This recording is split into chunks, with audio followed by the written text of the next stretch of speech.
மகாநதி, இங்க தாத்தா வந்து விஜய்கிட்ட சொல்றாங்க. இந்த வெண்ணிலா இந்த வீட்ல இருக்க வரைக்கும் கண்டிப்பா உனக்கு பிரச்சனை தான்டா. நான் அன்னைக்கே சொன்னேன். இந்த வெண்ணிலாவால நீங்க 2 பேரும் பிரியறதுக்கு கூட வாய்ப்பு இருக்குன்னு சொன்னேன். ஆனா நீ அன்னைக்கு அத பெருசா எடுத்துக்கல. பாத்தியா? இன்னைக்கு அதனாலேயே நீங்க 2 பேரும் பிரிஞ்சுட்டீங்க. நீங்க பிரிஞ்சதுக்கு வெண்ணிலாவும் ஒரு காரணம் தான்டா விஜய். அதனால தாத்தா சொல்றத கேளு. நீ ஃபர்ஸ்ட்டு இவள அழைச்சுட்டு போயிட்டு, ஒண்ணு ஆசிரமத்துல விடு. இல்லையா ஹாஸ்பிட்டல்லே சேர்த்துடு. கண்டிப்பா இவளுக்கு குணமாவறதுக்கு என்ன செலவாகுதோ அத நாம ஏத்துக்கலாம். கடைசி வரைக்கும் அவள மருத்துவ செலவு நம்ம பார்த்துக்கலாம். ஆனா வீட்ல வச்சு பார்த்துக்கணும்னு நினைக்கிறது யாருக்கா இருந்தாலும் அது சிக்கல் தான்டா உண்டு பண்ணும். காவிரி குடும்பத்துல இருக்கிற எல்லாருமே வெண்ணிலா இந்த வீட்ல இருக்கிறது அவங்களுக்கு பிடிக்கல. என்னதான் இருந்தாலும் பொண்ண பெத்தவங்க. அவங்க பொண்ணு வாழ வந்த வீட்ல இன்னொரு பொண்ணும் சேர்ந்து இருக்கிறது அது முறை இல்லப்பா விஜய். அதனால தாத்தா சொல்றத கேளு அப்படின்னு சொல்ல, சரிங்க தாத்தா. நீங்க ஆரம்பத்துல சொன்னத நான் அந்த அளவுக்கு மதிக்கல.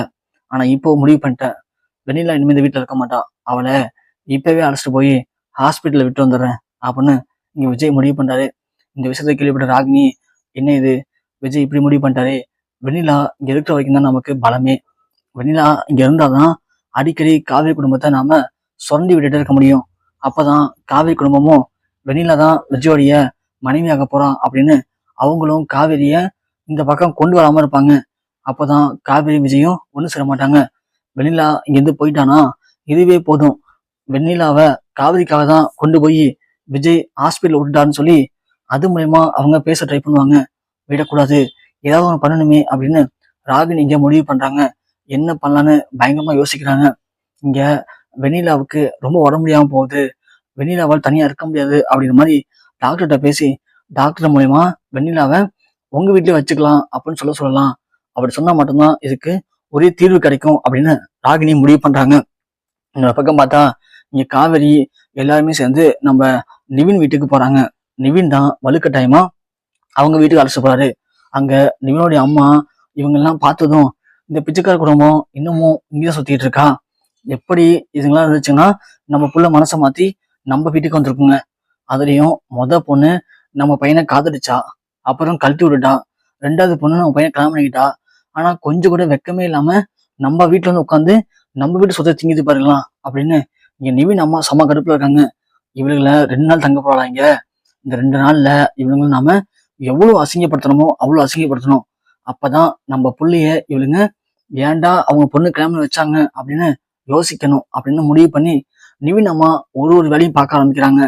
இதனால காவிரி குடும்பம் ரொம்பவே அசிங்கப்படுது. அப்போ காவிரி முடிவு பண்றாங்க, இனிமேல் நாம இங்க இருக்கக்கூடாது. நாம வேற வீடு பார்க்கணும்னா கண்டிப்பா நாம வேலைக்கு போய் தான் ஆகணும். நாம மட்டும் நல்ல வேலைக்கு போயிட்டோம்னா இதை விட ஒரு நல்ல வீடா பார்த்து நாம இங்கேருந்து கிளம்பிடலாம். அதோட நாமளும் இங்கேருந்து போறதுக்கு ஒரு வாய்ப்பாகவும் இருக்கும்.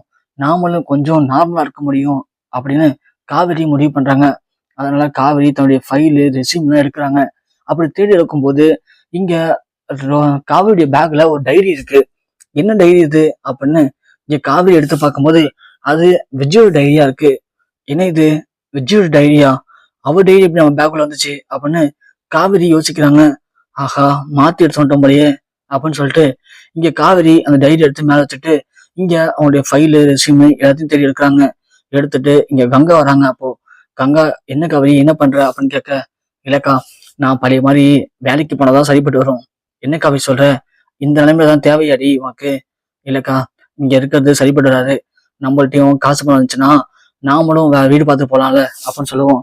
சரிடி, இதெல்லாம் டைரி நடிச்சு வச்சிருக்க? இல்லக்கா, இது விஜயோட டைரி போல மாத்தி என் பேக்ல வந்திருக்கு.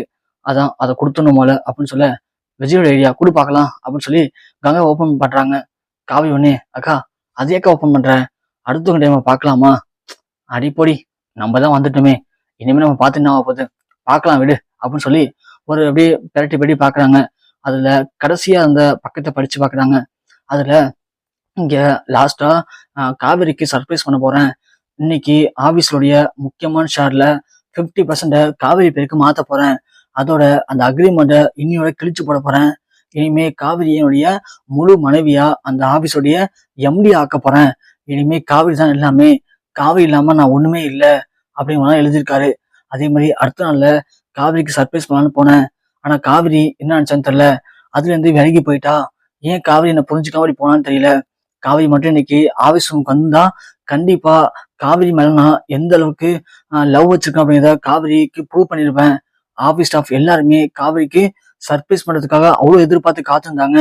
ஆனா காவேரி தான் அதை புரிஞ்சுக்காம போயிட்டா. இருந்தாலும் விட மாட்டேன். காவேரிக்கு திரும்பவும் நான் சர்ப்ரைஸ் பண்ணுவேன். அந்த சர்ப்ரைஸ்ல காவேரி இனிமே விஜய் நமக்கு தான். விஜயோடைய மனைவியா நம்ம முழுமையா மாறிட்டோம் அப்படிங்கிறத காவேரி புரிஞ்சுக்கிற மாதிரி நான் பண்ணுவேன் அப்படிங்கிற மாதிரி அந்த டைரியில எழுதியிருக்கு. அதை படிச்சு பார்த்த கங்காவுக்கு சமாதிச்சா இருக்கு.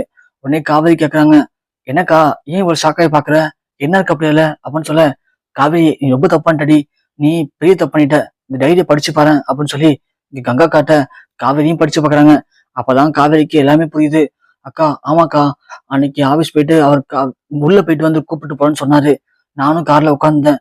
வக்கீல் மேல போனாரு, ஏதோ சைன் எல்லாம் வாங்கணும்னு சொன்னாங்க. நான் கூட அந்த அக்ரிமெண்டா இருக்கும்னு நினைச்சக்கா அப்படின்னு சொல்ல, அடி பாவி, நீ மட்டும் நீங்க மாடிக்கு பிறந்தனா இந்த பிரச்சனையே வந்திருக்காரு. அவர் உன்னை இந்த ஆபீஸோட எம்டி ஆக்கணும்னு ஆசைப்பட்டிருக்காரு. 50% ஷேர் அவன் பக்கம் மாத்திருக்காரு. உன்னை முழுமையா அவருடைய மனைவியா நினைச்சதான் எல்லாம் பண்ண நினைச்சிருக்காரு. அதை உனக்கு சர்ப்ரைஸ் பண்ணணும்னு ஆசைப்பட்டிருக்காரு.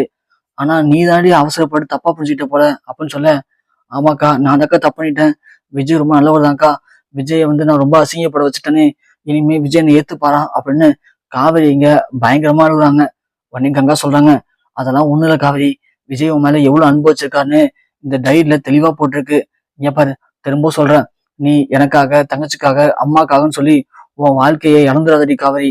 நீ முதல்ல இங்க இருந்து கிளம்பு. இதெல்லாம் அம்மாட்ட சொன்னா கண்டிப்பா அம்மாவுக்கு புரியாது. புரிஞ்சுக்கவும் மாட்டாங்க. புரிஞ்சுக்கவும் தேவையில்லை. உனக்கு உன் வாழ்க்கை தான் முக்கியம். உனக்கு விஜய் தான் முக்கியம். புரியுதா? நான் சொல்றது கேளு. நீ ஏஞ்சிரு போல. ஏஞ்சி விஜயை போய் பாரு. விஜயை போய் பார்த்தனா கண்டிப்பா விஜய் உன்னை ஏத்துப்பாடி. போடி அப்படின்னு கங்கா காவேரிய விஜயோடைய வீட்டுக்கு அனுப்பியும் வைக்கிறாங்க.